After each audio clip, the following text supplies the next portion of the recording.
ఈ యొక్క ప్రత్యేకమైన పాఠ్య భాగంలో ఈరోజు మనం ఒక ప్రత్యేకమైన అంశాన్ని మనం ధ్యానం చేయబోతున్నాం.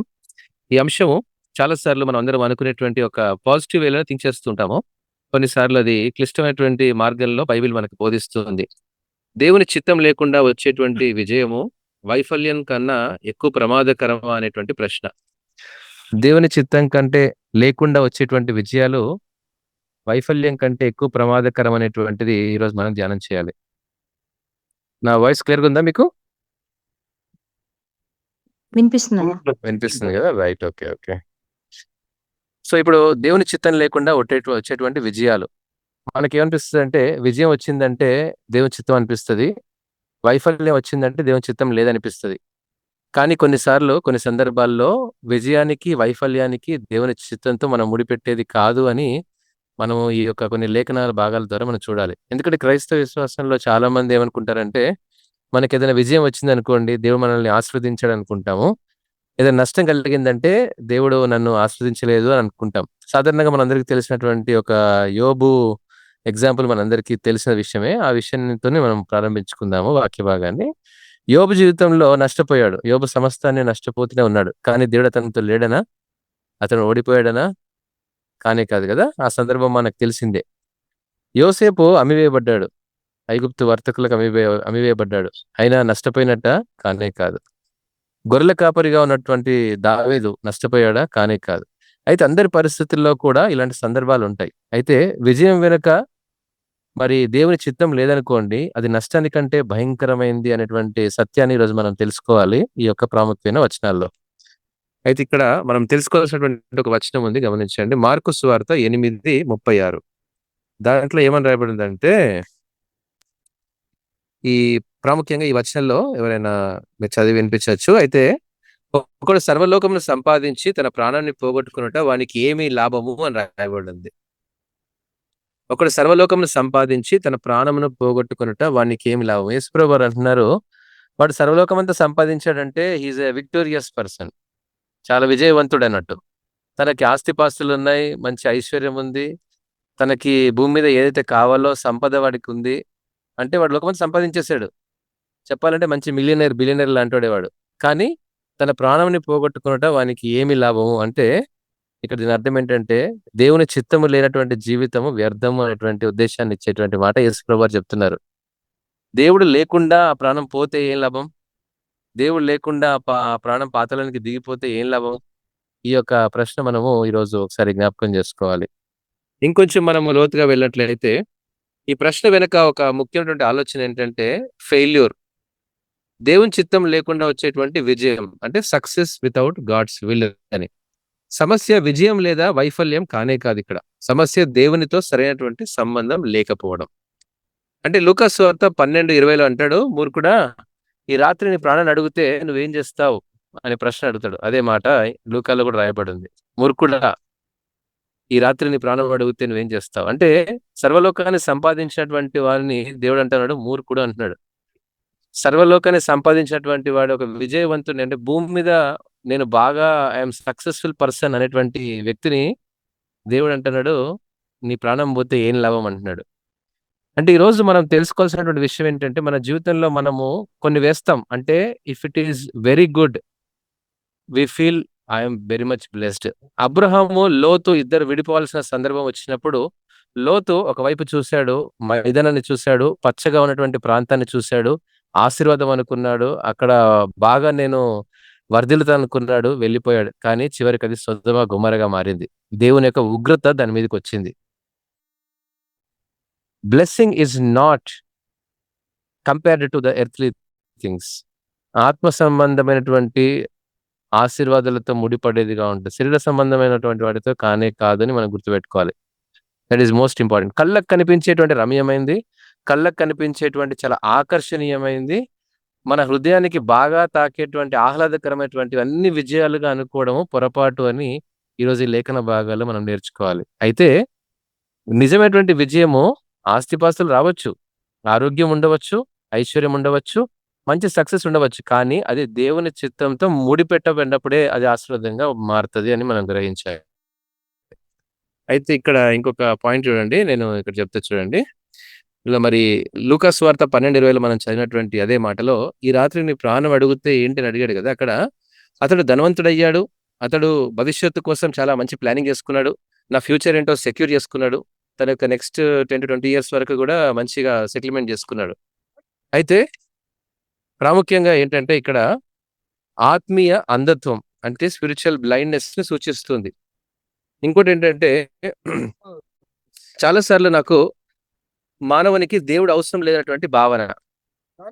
నేనొకసారి ట్రైన్‌లో ప్రయాణం చేస్తున్నప్పుడు ఒక సక్సెస్‌ఫుల్ పర్సన్‌ని నేను కలిసాను. ఎంత సక్సెస్‌ఫుల్ అంటే ప్రపంచంలో దాదాపు ఒక 20 దేశాలు ప్రయాణించాను. నాకు మంచి 1,00,00,000 సాలరీ ప్యాకేజ్ ఉంది. నేను చాలా సెటిల్ అయ్యాను. నాకు ఫ్యూచర్ బాగా సెక్యూర్ అయిపోయింది అని ఆ వ్యక్తి నాతో సంభాషిస్తూ వచ్చాడు. ఆ వ్యక్తిని అడిగాను నేను, "నువ్వు ప్రార్థన చేస్తావా? I mean whatever you believe ఏ దేవుడినైనా పర్లేదు నువ్వు విశ్వసించినప్పటికీ. బట్ నువ్వు దేవుడిని నమ్ముతావా?" అని అడిగితే అంటాడు, "నాకు దేవుడంటే అవసరం లేదన్నాడు." ఎందుకు అవసరం అంటే, "నాకేం కావాలో నాకు అది ఉంది గదా! నాకింకా దేవుడెందుకు?" అనేటువంటి మాట అన్నప్పుడు నాకు చాలా ఆశ్చర్యం అనిపించింది. అంటే ఈరోజు ఎవ్రీబడీ హాస్ లైక్ థట్. అంటే ఎవరైనా సక్సెస్‌ఫుల్ అయిపోయిన తర్వాత నాకెవరితో సంబంధం లేదు. వాస్తవానికి నాకు దేవునితో అసలే సంబంధం లేదు. మనుషులతో గూడా సంబంధం లేదనేటువంటి భావన చాలా మందికుంటది. కాబట్టి ఈరోజు ఈ మాట మనము జాగ్రత్తగా గమనించాలేంటంటే, ఇది ఆత్మీయ అంధత్వం. స్పిరిచ్యువల్ బ్లైండ్‌నెస్‌ని సూచిస్తుంది. ద్వితీయోపదేశ కాండము 8:17 ఎవరైనా చదువుతారా? ద్వితీయోపదేశ కాండము 8:17. అయితే మీరు మా సామర్థ్యము, మా బాహుబలము, ఇంత భాగ్యము మాకు కలగజేసెనని అనుకొందురేమో. యెస్. ఈ ఈ వాక్య భాగాలు చూస్తే ఏంటంటే, సంపాదించేసాము. అయిపోయింది. ఇక మాకు వేరే దాంతో మాకవసరం లేదు అనే స్థితి. ఇంకోటి మార్కు సువార్త 8:36లో అంటాడేంటంటే, మొత్తం లోకాన్ని సంపాదించినటువంటి వాడు తన ప్రాణాన్ని పోగొట్టుకోవడం వానికి ఏం లాభమని. అంటే సంపాదించేసాడు. ఇంకా వాడికి ఏం అవసరం లేదింక.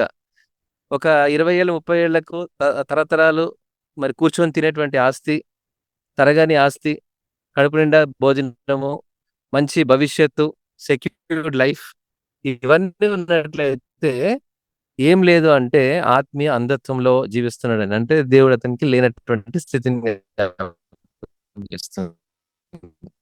అయితే ఇక్కడ వైఫల్యం ఎక్కడ అంటే రక్షించేటువంటి సందర్భాలు కొన్నిసార్లు దేవుని దూరం చేసేటువంటి సందర్భాలుగా వైఫల్యం ఉంటుందని మనం జ్ఞాపకం చేసుకోవాలి. విశ్వాసం పరీక్షించబడినప్పుడు మనం ఫెయిల్ అయ్యామనుకోండి, దట్ ఈస్ నాట్ సక్సెస్. అంతేకాదు మనం ఎన్ని సంపాదించినా కూడా నెమ్మది లేదనుకోండి, దట్ ఈస్ నాట్ సక్సెస్. అంతేకాదు కొన్నిసార్లు దేవుని నుండి దూరం చేసే స్థితి కూడా సక్సెస్ కాదు అని మనము జ్ఞాపకం చేసుకోవాలి. అయితే ఇక్కడ దేవునితో ఉన్నటువంటి వైఫల్యం అంటే అది శిక్షణగా మారుతుందని. దేవుడు లేకుండా ఉన్న విజయం ఏమైతదంటే అది ఆత్మీయ అంధత్వంగా మారుతుంది. కానీ ఉదాహరణ మనకు తెలుసు కదండీ! సౌలు రాజయ్యాడు. కానీ దాన్ని దేనికి పరిగణించే దానికి చివరికి ఏమైపోయింది? Success without obedience. అంతే కదా! ఏం లాభం సక్సెస్ ఉండి విధేయత లేనప్పుడు? మరి సమూయేలు వచ్చేదాకా వెయిట్ చేయలేదు సౌలు రాజు. ఆ బలి అర్పించాల్సిన బలిని తానే అర్పించేసేసాడు. అంటే ఒక యారోగెన్స్ అన్నమాట. అంటే నేను ఆల్రెడీ ఈ పొజిషన్‌లో ఉన్నాను నన్నెవ్వరు ఏం చేయాల్సిన అవసరం లేదు. నేను ఏదైనా చేసినా అది కరెక్టే అనేటువంటి భావన. Success is not defined by situations. It's all dependence by obedience. వాలి.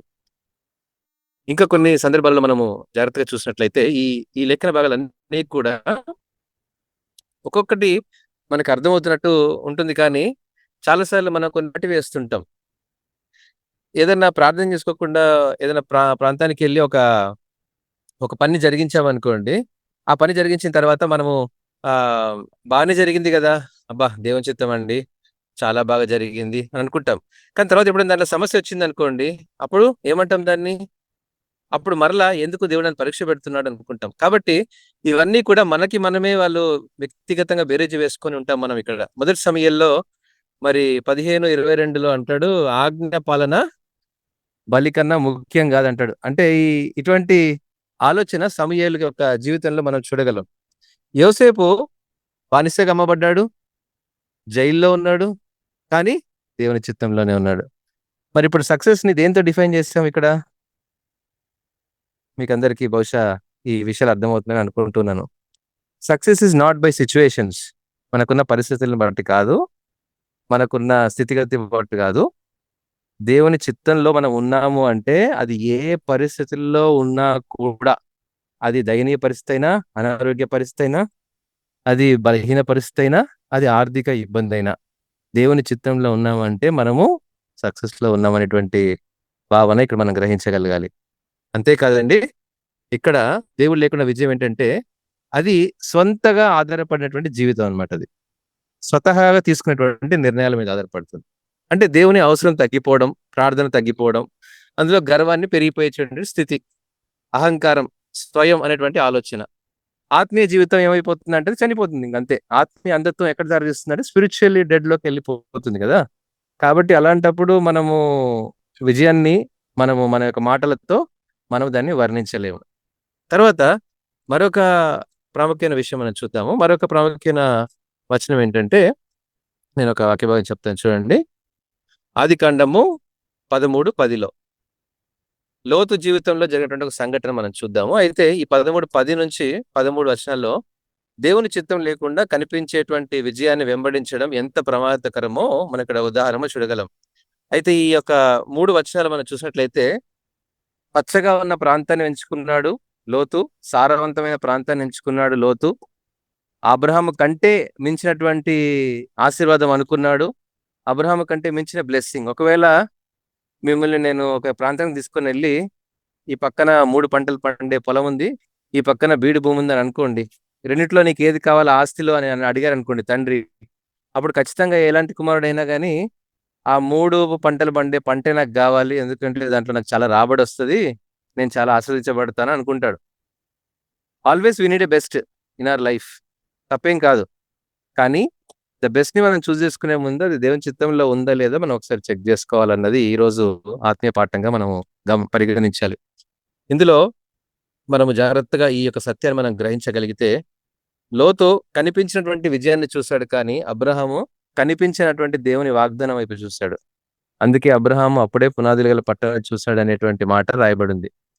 అబ్రహాము కనిపించినటువంటి దేశం కోసమే వేచి చూశాడు. అబ్రహాము జీవితంలో జరగలేదు, కానీ ఇస్సాకు, యాకోబు జీవితంలో 12 గోత్రాలని దేవుడు కనానులోకి తీసుకుని నడిపించి ఒక గొప్ప దేశంగా మార్చాడు. That is success. అంటే ఒక జీవితంలో జరిగేది కాదు, తరతరములో జరిగేటువంటి దేవుని వాగ్దానాల వైపు నిలబడి ఉంటది దేవుని ఆశీర్వాదం. ఒక గంటలో అయిపోయేది కాదు, ఒక జీవితంతో ముడిపడేది కాదు, భవిష్యత్తుతో ముడిపడేటువంటి దేవుని చిత్తం వైపు మనం చూసినప్పుడే నిజమైనటువంటి విజయాన్ని మనం చూడగలం అనేటువంటి ఈ ఆత్మీయ పాఠాన్ని మనం చూడగలుగుతాం ఈ రోజు. అన్నిటినీ మంచి దేవుడు ఇచ్చాడని, చెడున్నప్పుడు దేవుడు ఇవ్వలేదనేటువంటి భావన మనకొద్దు. అన్ని విషయాల్లో దేవుని మహిమపరిచేలాగా మనం ఉందామని ఈ రోజు నేర్చుకుని మనం ముందుకు వెళ్దాం. ఇంత మాటలను దేవుడు దీవించి ఆస్వాదించును గాక. ఆమేన్.